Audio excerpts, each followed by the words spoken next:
Party आणि पुरावी ग्राम पंचायतीच्या वतीने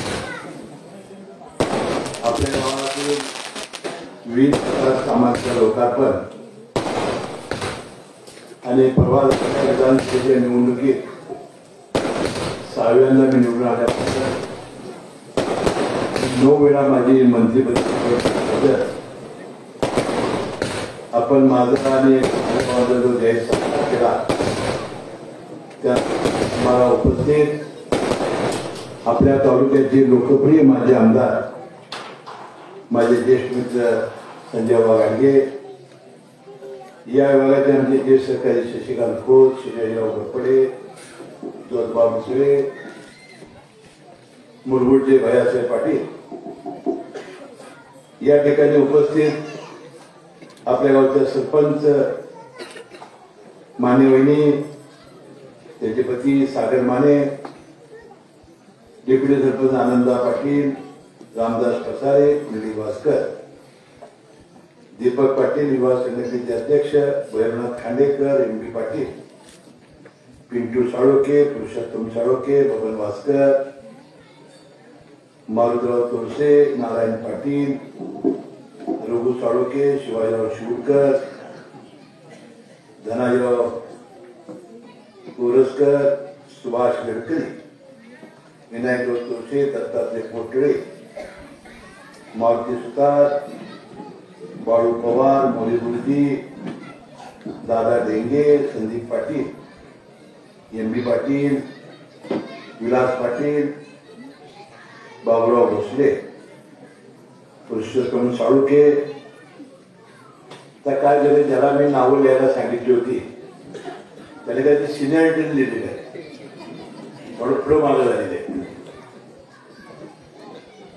आणि या ठिकाणी उपस्थित व्यासपीठावर पुण्य मामा, तुझं नाव घेतलं काय?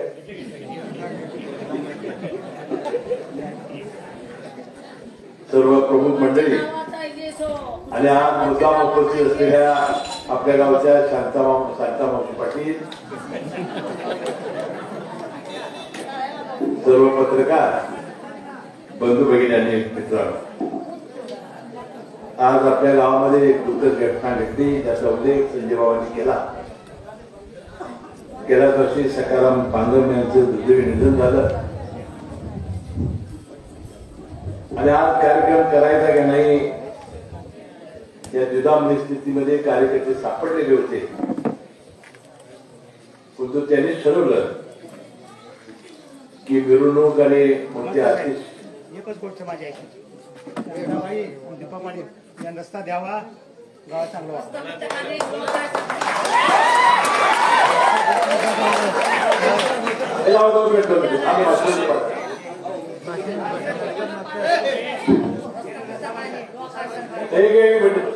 माकडं थांब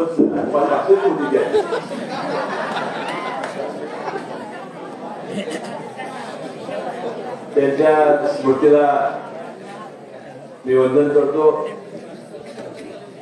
आणि मग गावच्या या सगळ्या कार्यकर्त्यांनी ठरवलं की या कार्यक्रमामध्ये मिरवणूक वगैरे त्याने काढायचे नाही, साध्या पद्धतीने कार्यक्रम करायचा. आणि या कार्यक्रमाच्या निमित्ताने आज आपण सर्वजण उपस्थित झालो. मी पहिल्यांदा आपल्या सर्व ग्रामस्थांचा आभारी आहे की या विधानसभेच्या निवडणुकीमध्ये मला अतिशय ऐतिहासिक वळणावर माझे मित्र संजय गाडगे यांनी पाठिंबा देण्याचा निर्णय घेतला. स्वतः एका पक्षात होते की जो पक्ष आमच्या युतीमध्ये नव्हता, असं असताना सुद्धा साखे गावामध्ये त्यांनी अचानकपणाने घोषणा केली आणि फार मोठ्या मनाने मला त्यांनी पाठिंबा देण्याचा निर्णय घेतला. या निवडणुकीमध्ये त्याने जे मला सहकार्य केलेलं आहे, विशेषतः ते आणि त्यांच्या सगळ्या सहकार्यांचे मी मनपूर्वक आभारी आहे. या निवडणुकीमध्ये 6व्यांदा निवडून आणण्यामध्ये अतिशय बहुमोल योगदान त्यांनी मला दिलं. आणि मी आज भैरवनाथ मंदिराच्या या परिसरामध्ये त्यांना वचन देतो, त्यांच्या ज्या अपेक्षा आहेत ते मी पुढे सांगणार आहे, त्या पूर्ण करण्यासाठी मी रात्रीचा दिवस करेन, हाडाची काठी रस्त्यावर पाणी करेन आणि त्यांनी ज्या भावनेनं मला पाठिंबा दिला त्या भावना पूर्ण करण्याचा मी अतिशय तळमळीनं प्रयत्न करेन. बंधू भगिनींनो, आपल्याला माहिती आहे की बोळावी गाव ते अतिशय डोंगराळ, बाबांनाही आठवत असेल आणि मलाही अतिशय चांगलं आठवतंय की त्या काळामध्ये जेव्हा विक्रमसिंह घाडगेंनी पहिली विधानसभा निवडणूक लढवली, नंतर मंडलिक साहेबांच्या अनेक निवडणुका झाल्या, खासदार उदयसिंह गायकवाड साहेबांच्या झाल्या, त्या सगळ्या निवडणुकीचा एक प्रचार प्रमुख म्हणून आणि बाबांचं स्वतः त्या निवडणुका लढवल्या होत्या. फार मोठी वाईट परिस्थिती आहे आम्हाला. लिंगणूर कापशीपासून कापशीपर्यंत आम्ही गाडीने येत होतो आणि नंतर आमचा सगळा प्रवासात जीपने किंवा मोटरसायकल व्हायचा. रस्ते नव्हते, जे रस्ते होते ते सगळे खडकाळ होते, दगड होती आणि म्हणून आज ते सगळं पूर्णपणे चित्र पालट मला माझ्या काही कार्यकर्त्यांना प्यायच्या पाण्याची सोय नव्हती. बोळावाडी गावाला, खानेवाडी गावाला कसं पाणी द्यायचं हा एक माझ्या आणि बाबासारख्या लोकप्रतिनिधीसमोर एक ज्वलंत प्रश्न होता. कारण जेव्हा कंजुनेच्या तलावातून पाणी आणायचं ठरलं तेव्हा विजेचं बिल या ग्रामपंचायत परवडणार कसं?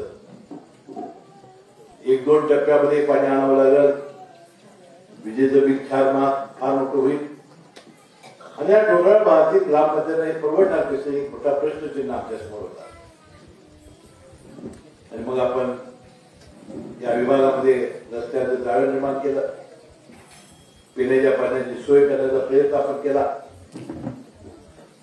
आता आपल्याला 2 गोष्टी यामध्ये कराव्या लागतील. पहिल्या, पिण्याच्या पाण्यामध्ये येणाऱ्या वर्षी ही बोळावडी गावामध्ये परवा सिमेंट कॉन्क्रीटच्या रस्त्याचा शुभारंभ झाला त्यावेळी बोललो होतो.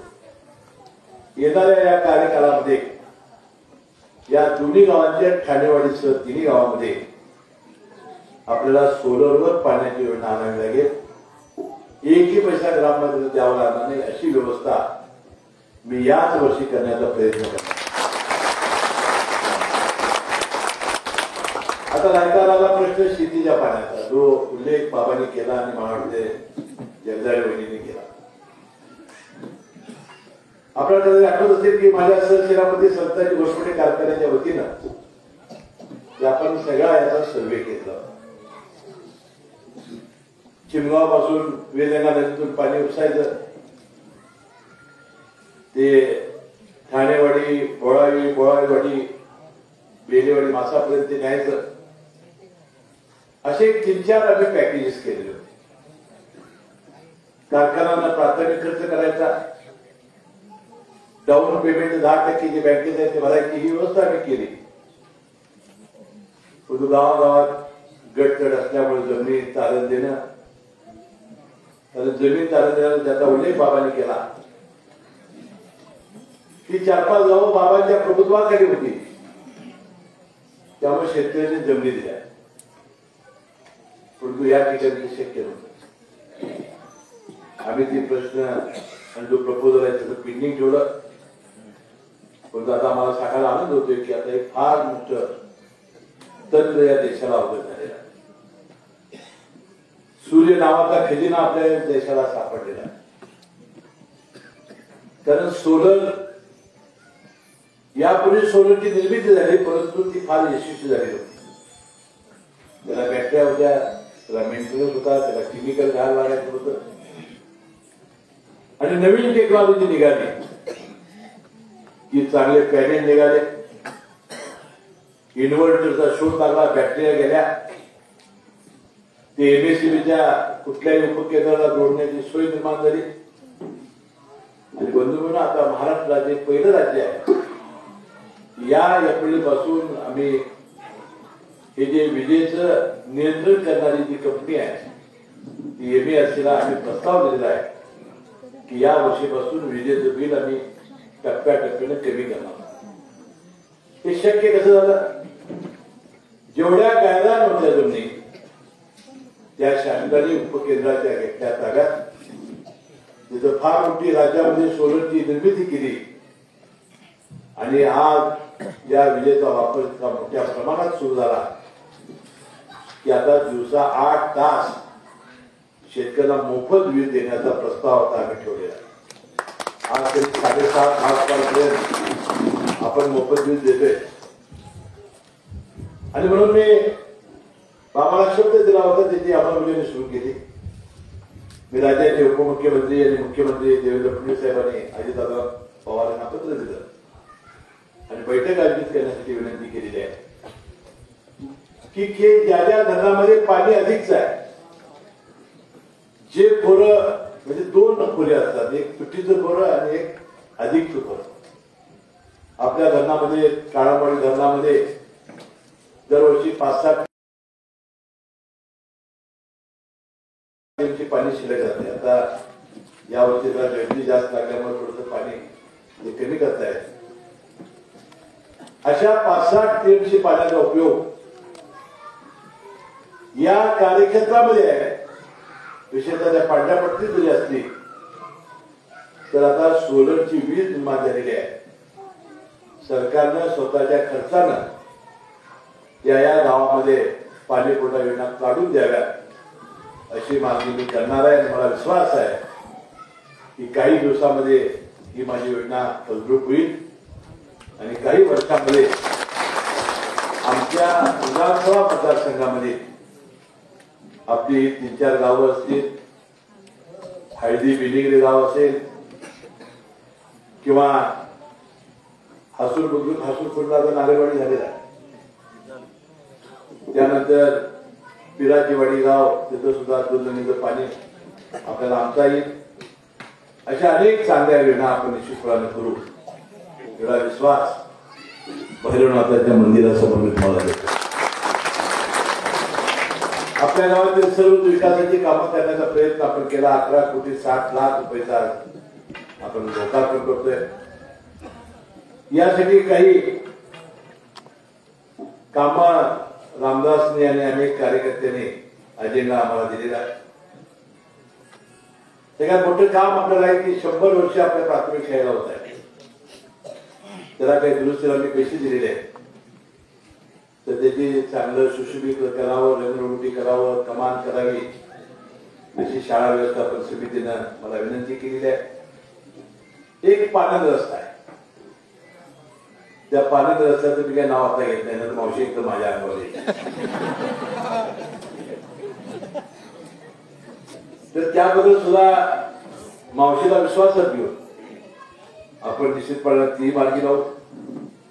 अंगणवाडी इमारत आणि भैरवनाथ देवालय याचे अनेक दिवसापूर्वी आपण की अनेक देवळं आपण 2-2 कोटी, आता बेलवाडी मासाचं कसं बांधलं किंवा हनुमान मंदिर बघितलं, आपण कापशीचं भावेशीचं कसं बांधलं बघितलं, अनेक देवालय, परंतु तुम्हाला कौल मिळाला। आता जरी कौल जर मिळाला तरी सुद्धा हे किती कोटीचं होणार आहे याचा आराखडा तुम्हाला करावा लागेल। त्यासाठी त्याची निधीची तरतूद आम्हाला करावी लागेल, कारण लाडक्या बहिणीमुळे थोडा आमचा विकास कामावर परिणाम होणार आहे। त्याला 1 कोटी लागणार, त्या 2 कोटी लागणार, त्या 3 कोटी लागणार।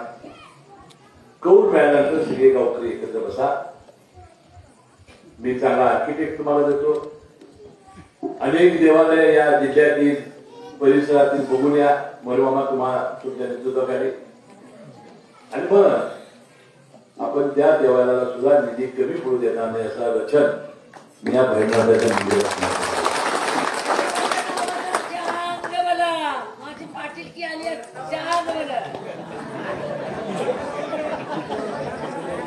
आपल्या गावामध्ये स्ट्रीट लाईट आहे ती सोलरवर व्हावी, पालखी रस्ता व्हावा, दलित समाज पाण्याच्या टाकीचं संरक्षण घेईल, प्राथमिक आरोग्य उपकेंद्र बोळावी ते नांगरगाव आरसीटी रस्ता,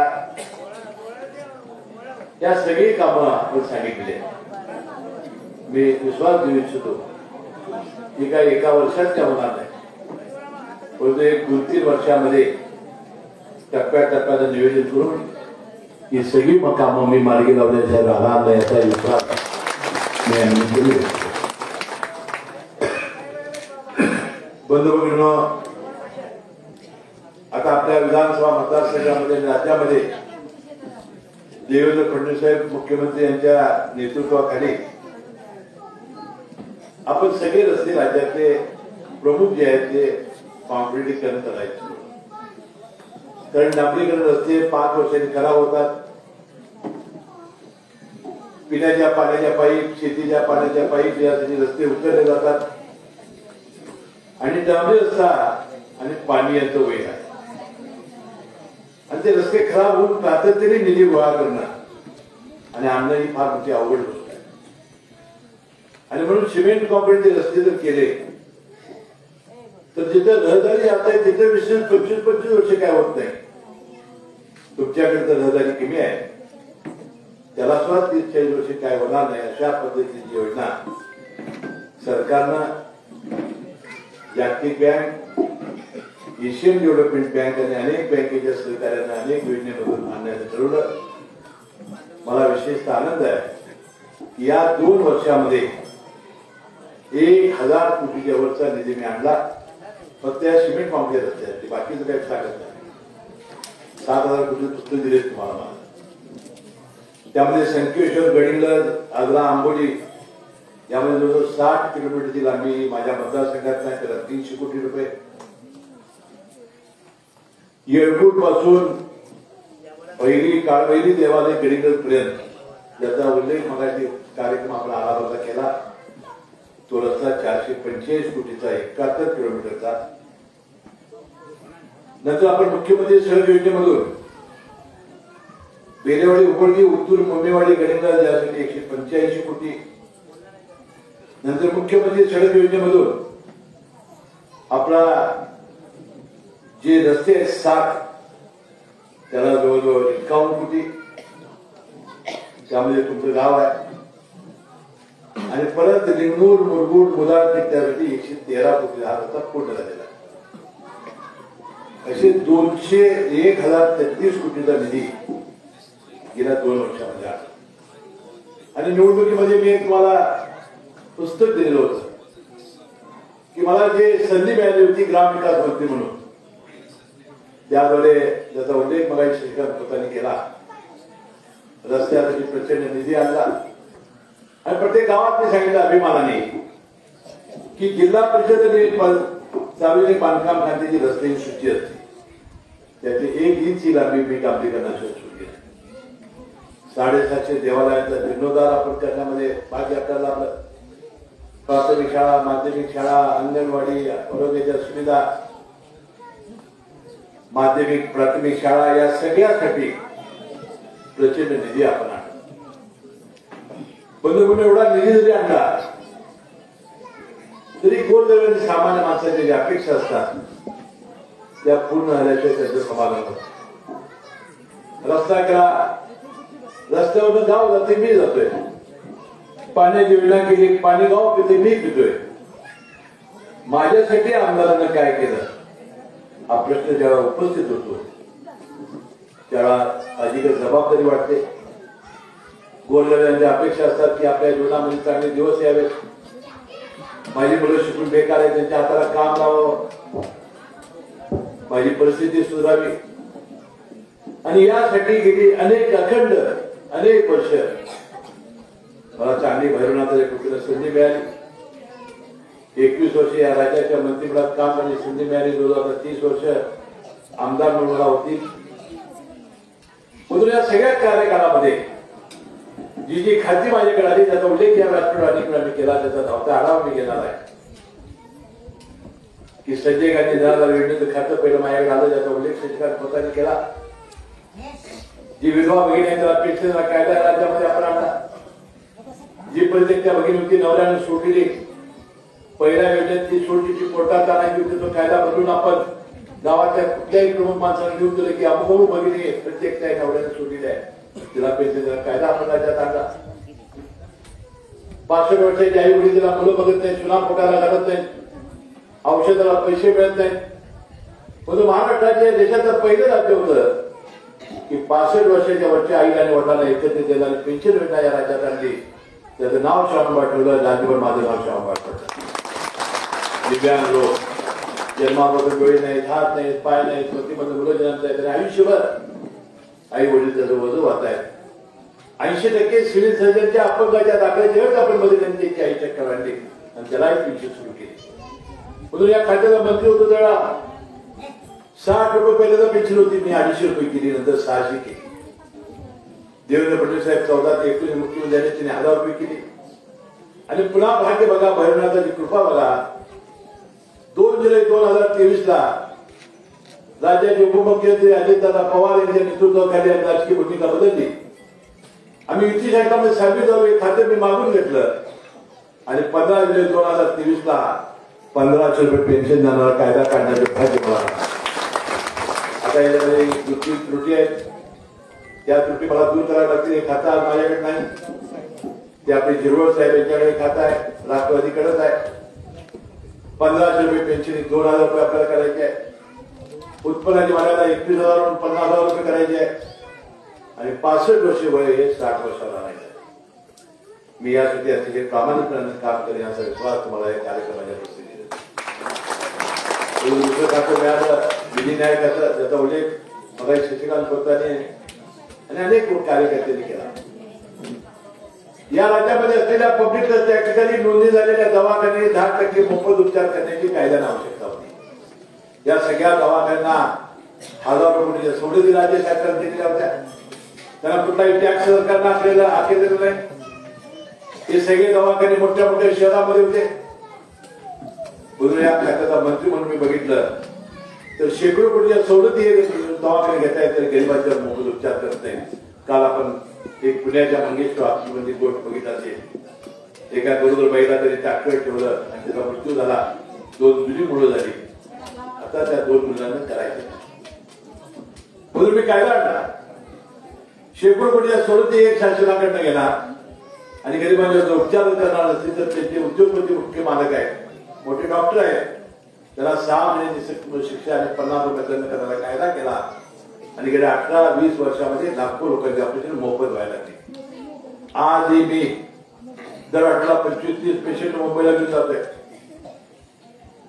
मी 12-13 माणसं तिथे ठेवलेली आहे. या सगळ्या लोकांना राहण्याची व्यवस्था मी केलेली आहे. बदलून मी भैरवनाथाकडे प्रार्थना करते तुम्हाला कुणाला या रोग होऊ नये. त्यावेळेस आपल्या बाहेर या, तुम्हाला मी मुंबईला घेऊन जाईल. कसलंही मोठं ऑपरेशन मोफत करून तुम्हाला गावात सुखरूप आणून सोडण्याची जबाबदारी आता बंधू युती सरकारनं नवीन एक चांगला निर्णय घेतला. 1.5 लाख रुपयाची जी महात्मा फुले जीवनदया आहे त्याचा 5 लाखाची केलेली आहे. देशाचे पंतप्रधान नरेंद्र मोदी साहेबांची 5 लाख रुपयाची आयुष्यमान भारत योजना, त्या दोघांचं कॉम्बिनेशन करून आता योजना आपण आणलेली आहे. गडिंगलमध्ये जवळजवळ सर्व दवाखान्यामध्ये योजना चालू आहे.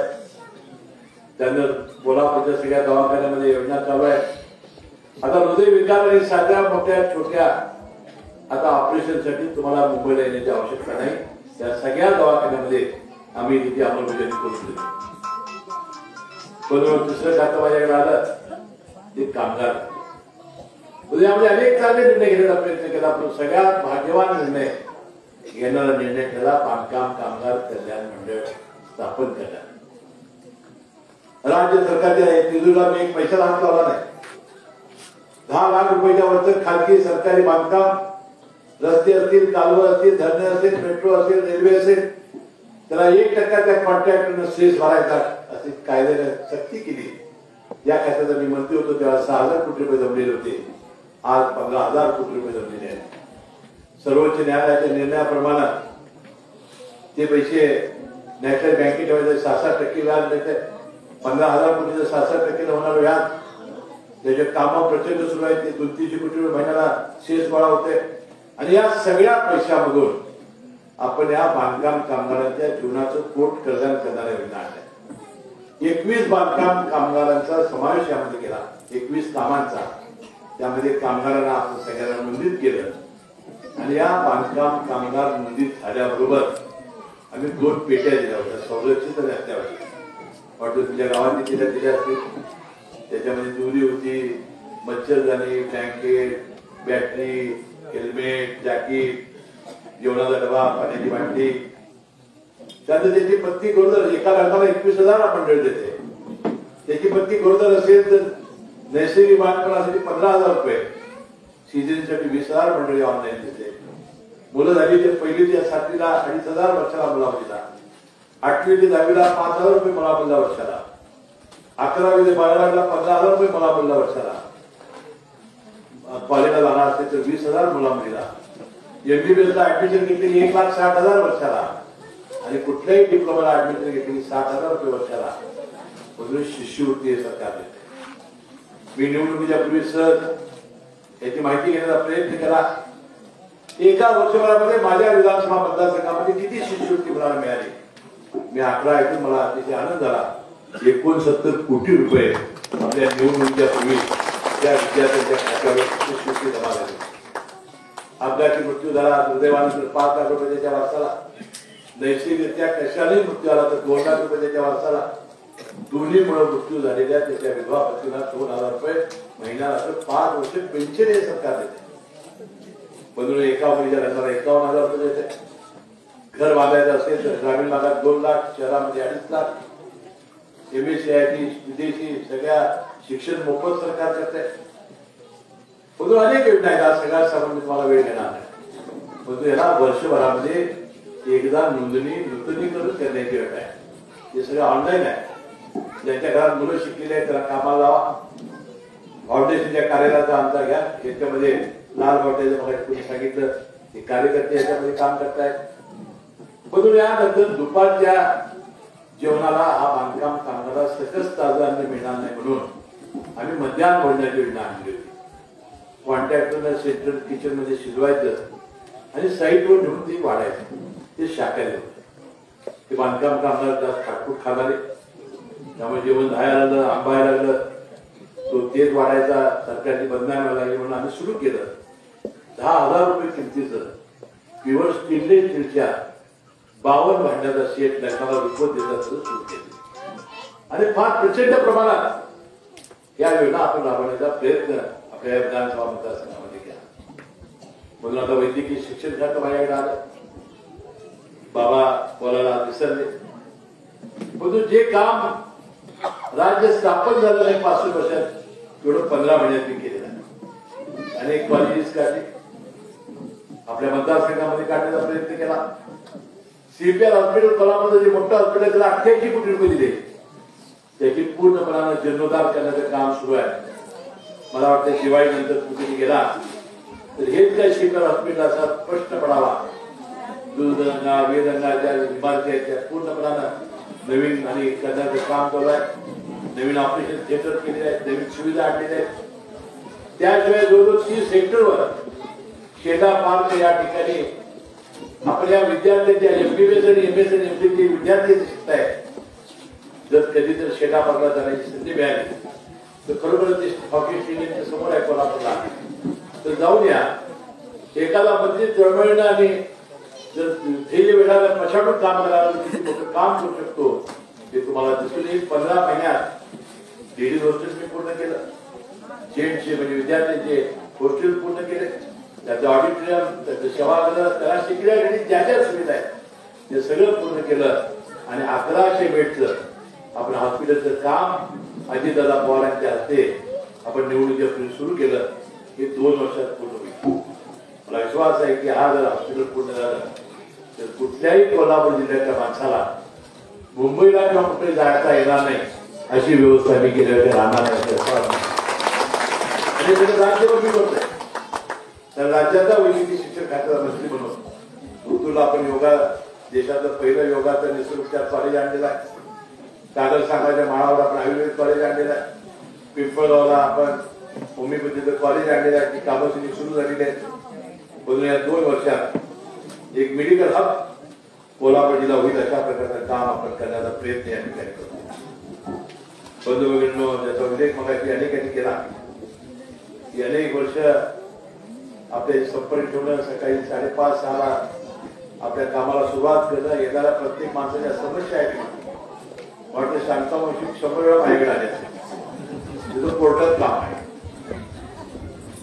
आमच्या तालुक्यामध्ये विधानसभा मतदारसंघात 3-4 महिला अशा आहेत की त्यांना पोटाचा कंटाळा सारखा मावशी आहे, गुरु मावशी म्हणून एक सिद्धलेली आहे, एक अशा नाही आहे त्याला पिशवी आणि कागद. आमचे विठ्ठल असतो एक हमीवाड्याचे. तर माझं पण काय की त्यांच्या काही समस्या असतील त्या सोडवा तुम्ही, त्यांना आपण विश्वास देऊ आणि त्याच्या अन्याय होणार नाही अशा प्रकारचं काम आपण करू. मी आपल्या युवक जी आपली संघटना आहे मुंबईतली त्यांना मी मनापासून धन्यवाद देणार. खरं विकासाचं काम सुरू झालं त्या संघटनेने. जे मी आमदार असताना एकदा शिंदेवाडी गावामध्ये मला आले, त्यांनी ग्रामपंचायतीचं पॅनल केलं होतं आणि त्यांनी सांगितले की साहेब गावाच्या या समस्या आहेत आणि मला अतिशय अभिमानाने आनंद आहे. मला वाटते एका वर्षाच्या आत त्यांनी जो सांगितली सगळी विकासाची कामं म्हणजे बरोबर आपण करून जातो. आता तर आता सिमेंट कॉन्क्रीट रस्ता झालेला आहे आणि जी काही कामं करायचं वर्ष दिलेलं आहे. आता दयानंदची नाही काय नाराजी काय करू नका. आता या युवक क्रांतीनं माझ्याकडं त्यांच्या तिथं राहणाऱ्या विक्टर मस्कर म्हणून एका ख्रिश्चन माणसाला त्याने आणलं. तुम्हाला ते चांगला धन्यवाद. आणि ते माझ्याकडे आल्यानंतर माझी मुलगी MBBS ऍडमिशन पाहिजे, मुलगा होता आणि मी सहकार्य करा. आता खाजगी 1 कोटी रुपये त्याला लागते डोनेशन. मी म्हटलं बाबा खाजगी आहे कॉलेज, मी सांगितली थोडी कपात करते. तसं मी वाटते पुन्हा पण कुठल्या कॉलेजला ऍडमिशन घेतली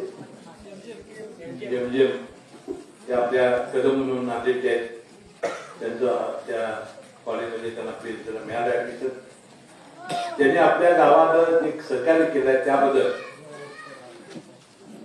CCTV कॅमेरे आपल्या गावामध्ये ग्रामपंचायतीला 8वी ते 10वी मुलांना T-शर्ट, या गावाला 100 वर्ष पूर्ण झालेत म्हणून सर्व मुलांना ड्रेस किट असं काहीतरी द्यायचं त्यांनी मला सांगितलेलं. म्हणजे मला चिठ्ठी पाठवली, मला भेटले मी विनंती करू त्यांना आणि अधिक जरा काय तर मदत तुम्हाला करता येईल यासाठी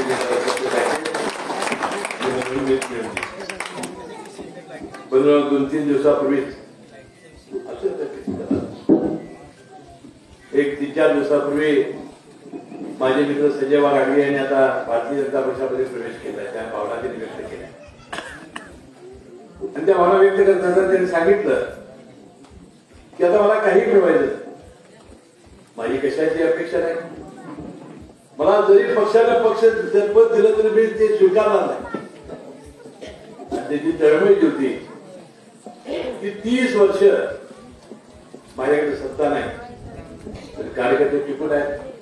मी अनेक वेळा त्याचं कौतुक केलं की सत्ता नसताना कार्यकर्ते टिकून फार अवघड. आम्ही एखादं काम दिलं नाही तरी आमच्यावर नाव आता 30 वर्षात काहीच नाही, तरी सुद्धा कार्यकर्त्याचा संच टिकवणं, प्रेमानं टिकवणं, विश्वासात घेऊन टिकवणं हे काम त्यांनी केलं आणि फक्त आज ते प्रवेश करतायत. या सगळ्या कार्यकर्त्यांना न्याय मिळावा, त्यांना सुखाचे दिवस यावेत म्हणून बाबा तुम्ही जे प्रवेश केलाय आणि आज भैरवनाथाच्या मंदिरासमोर तुमचा सत्कार होतोय, या तुमच्या कार्यकर्त्यामध्ये तुमच्या अपेक्षा भारतीय जनता पक्ष निश्चितपणानं पूर्ण करेल असा विश्वास मी या निमित्ताने. देशाचे पंतप्रधान नरेंद्र मोदी साहेबांनी गेल्या 15 वर्षामध्ये खरोखर 60 वर्षाच्या काळवटामध्ये आपल्या राजवटीमध्ये आम्ही काँग्रेस पक्षात होतो, बाबाही होते, मी काही टीका करण्याचा विषय मांडत नाही. पण कधी सुचलं होतं आम्हाला की स्वच्छता केली पाहिजे, शौचालय बांधली पाहिजेत, शेतकऱ्याला सुद्धा काही कामासाठी पैसे लागतात म्हणून महिन्याला किसान सन्मान योजनेमधून पैसे त्याला दिले पाहिजेत, ते DBT द्वारे दिले पाहिजे, महिलांना मोफत धान्य, तांदूळ आणि गहू दिला पाहिजे. या सगळ्या गोष्टी आणि त्याचा उल्लेख त्यांनी केला की आपला देश हा युद्ध सामग्री आयात करणारा देश होता, आज निर्यात करणारा देश झाला. त्या भावना त्यांनी व्यक्त केलेल्या आहेत. म्हणून या निमित्ताने या निवडणुकीपूर्वी आम्ही काही वचनं दिलेली होती आता माझ्या लाडक्या बहिणीचं मोठ्या संख्येनं आहे. मुख्यमंत्री लाडकी बहीण योजना आम्ही आणली, 1500 रुपये देण्याचा निर्णय आम्ही घेतला आणि दसरा आणि दिवाळीच्या आईला 7,500 आणि मुलीला 7,500, 15,000 रुपये घरात आल्याबरोबर बाजारपेठा खुल्या झाल्या. नवऱ्याकडे पैसे मागायची गरज आहे की नाही, नवऱ्याने त्या उसने घेतला असं त्या परत त्याचे. आणि आता आम्ही सांगितले त्याला ही योजना कोणत्याही परिस्थितीत बंद होणार नाही आणि 2100 रुपये आम्ही करायचं वचन दिलेलं आहे महिन्याला. ते आम्ही योग्य वेळा करणार आहे. तरी जसं तुम्ही 1500 दिल्याबरोबर ठपाठप टप्पे मारले आणि 237 जागा 228 आपण विधानसभेत निवडून दिल्या, तसं आम्हाला जिल्हा परिषद, पंचायत समिती, नगरपालिका आणि महानगरपालिकेला तुम्हाला 2100 रुपये दिल्याशिवाय आम्हाला मतं मिळण्याची जाणीव आम्हाला असल्यामुळं तुम्हाला दिल्याशिवाय राहणार. तुम्हाला ज्या 3 सिलेंडर द्यायचे आहेत ते आम्ही सुरू ठेवलेलं आहे. तुम्हाला एसटी मध्ये 50% सवलत महिलांना दिली आहे. सगळ्या एसट्या भरून वाहत आहेत, त्याचं म्हणजे सगळं शासन देत आहे. त्यानंतर 2,000 एकूण देतोय. नरेंद्र मोदी साहेबांनी तांदूळ मोफत द्यायचे आहेत, ते सुरू आहे. म्हणून आमच्या लाडक्या भावांना 7.5 हाऊस पावर पर्यंत वीज आम्ही बिल माफी केलेली आहे. 12,000 रुपये आम्ही वर्षाला त्यांना किसान सन्मान योजनेची आणि महायुती सरकारने देत होतो. आता ते 12,000च्या ऐवजी आता 15,000 रुपये देण्यात आला. आणि मगाशी मला मी सांगितलं की वन्य प्राण्यांचा फार मोठा त्रास आपल्या इथं होतो. म्हणजे रानडुकरं येत आहेत, काय काय येत आहेत, पिकाची नासाडी करतायत. त्याला सुद्धा सोलर कंपाऊंड करणं ही योजना आहे. दुसरी योजना आहे की त्याला फार मोठी मदत मिळते. मला वाटतं अशी कुठलीही घटना घडली की तुम्ही ताबडतोब आम्हाला कळवा.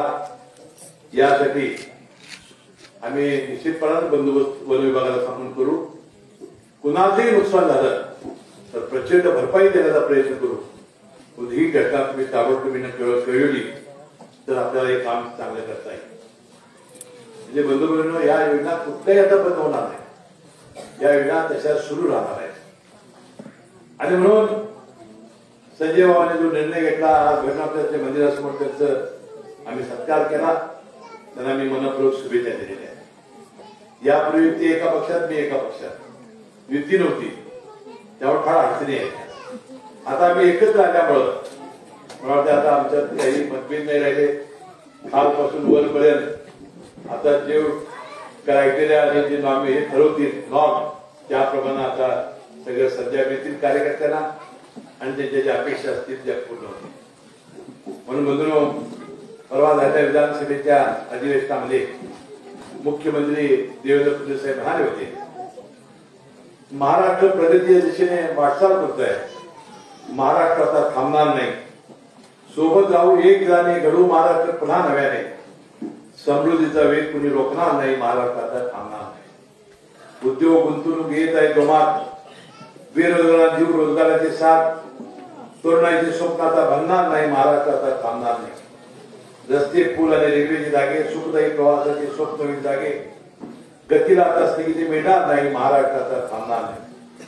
विकासाच्या स्वप्नासोबत सेतू अटल, मुंबईच्या वेगासाठी आहे कोस्टल, मराठी माणसाचं स्वप्न भरणार नाही, महाराष्ट्र आता थांबणार नाही. जलयुक्त शिवार गिर नवनी जीवन, नदीजोड प्रकल्प फुलवतील नंदनवन, राज्यात दुष्काळ भविष्यात दिसणार नाही, महाराष्ट्र आता थांबणार नाही. पाणी रस्त्याने जुळू शिवार, आनंदाचा शिदा देईल आधार, उपाशी कुठे कुणी झोपणार नाही, महाराष्ट्र आता थांबणार नाही. लाडक्या बहिणीला मिळाला स्वाभिमान, ज्येष्ठाला मोफत प्रवासातून सन्मान, लाडक्या लेकीची आबाळका होणार नाही, महाराष्ट्र आता थांबणार नाही. असे विरोधकांनी कमी संख्यावर सारे टिकून ठेवू लोकशाहीची बळ आणि आता सर्वांचा मान सन्मान आता घटणार नाही आणि महाराष्ट्र आता थांबणार नाही, अशा प्रकारच्या भावनांची नियुक्ती केलेल्या होत्या. आता एका चांगल्या मंगलमय कार्यक्रमामध्ये आता विरोधकांचं नाव घेऊन मी काही दाग लावणार नाही. पण ही निवडणूक कशी झाली यामध्ये 5 मिनिटं वक्तव्य करून मला मी रामकृष्ण हरी म्हणणार आहे. आपलं माहिती आहे की गेले 5 वर्ष आमचे विरोधक गेल्या निवडणुकीत पराभूत झाल्यापासून मी निवडून येणार, मी परिवर्तन करणार, शाश्वत काम मी करणार अशा पद्धतीनं 5 वर्ष ते भूकंपप्रती करतात. ही निवडणूक त्यांनी अशी लढवली बंधुनो कसलंही त्याने नीतिमत्ता शिल्लक ठेवली नाही. जे करावं लागलं जातीवादाचा प्रचार त्यांनी केला. तरुण मुलांची माती भडकवण्याचं काम या निवडणुकीत त्यांनी केलं. त्याची पहिली निवडणूक मी बघितली. आमच्या तालुक्यात 4 गटाची प्रमुख माणसं घेरायची. कुणाला ₹1,00,000 दे, कुणाला ₹2,00,000 दे, असं काही आपल्या तालुक्यात ते झालं नाही. आणि पहिली निवडणूक बघितली सगळ्या मतदारांना पैसे द्यायचे दोन्हीकडनं. कुणाला मदत कुणाला नाही. तरी सुद्धा तुम्ही बोळावी करायची 200 मताचं मताधिक्य दिलं.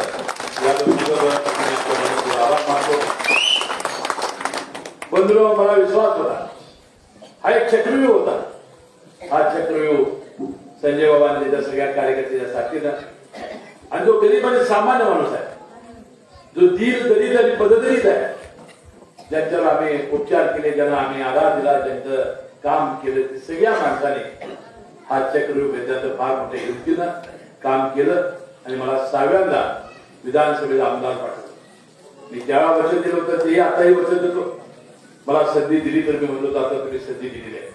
मी 5 वर्ष तुमचा हवामान म्हणून काम करेन. तुमच्या सर्वांच्या जीवनातले चांगले दिवस कसे येतील, आपल्या अनेकाचे प्रश्न कसे सुटतील हे मी प्रामाणिकपणाने बघेन. आता येताना मी सिमेंट कॉम्पच्या रस्त्याला आलो. सिमेंट कॉम्पचा रस्ता झालाय कोळावी ते कोळावी, सही पट्टा झाले नाही. पूर्ण गाडी आली की घोटाळा आहे. मोटरसायकल ती कशी चढायची की गेल्या त्या कॉन्ट्रॅक्टर अधिकाऱ्याला डोक्यावर उभं करेल आणि साईड पट्ट्या तात्काळ करून देईल. मी आलो बरं झालं. मी कुणीच मला सांगितलं नव्हतं. ना पिंट्या बोलला होता, ना रामलाल बोलला, ना खांडेकर बोलला, कुणीच बोललं नव्हते. असं झालंय. मला वाटतं त्याला पूर्ण गाडी खाली उठत आपल्याची. माझी गाडी 4 जागेत ठीक आहे, मोटरसायकल काय म्हणून हे ताबडतोब साईड पट्ट्या मी करून देईल. आणि बारीक साईड कसल्याही गोष्टी तुमच्या अन्याय होणाऱ्या असतील, तुमच्या काही अडचणी असतील, बारीक त्या सगळ्या गोष्टी सांगत चला. तुमचा असद मुश्रीफ तुम्ही निवडून दिला. आम्हाला तुमच्या सेवेला विमानाचा उभारण्याचा विश्वास मी देतो. आणि हा एक चांगला कार्यक्रम आपण आयोजित केला. आज आपल्या गावातील एका नागरिकाचं दुर्दैव होऊन सुद्धा आपण हा कार्यक्रम केला. त्यांच्या दुःखात आम्ही सहभागी झालेलो आहोत. पुन्हा एकदा आपल्या सर्वांचे 5 दिवसांनी आपल्या सर्वांचे दर्शन घ्यायची संधी मला मिळाली. पुन्हा एकदा कोण लवकरात लवकर लावा. आपण भरणाचं मंदिर एक चांगलं उभं करू, असं उभं करू की जिल्ह्यातले लोक बघायला येतील अशा प्रकारचे विश्वास देतो. आपली जरा घेतो. जय जय महाराज.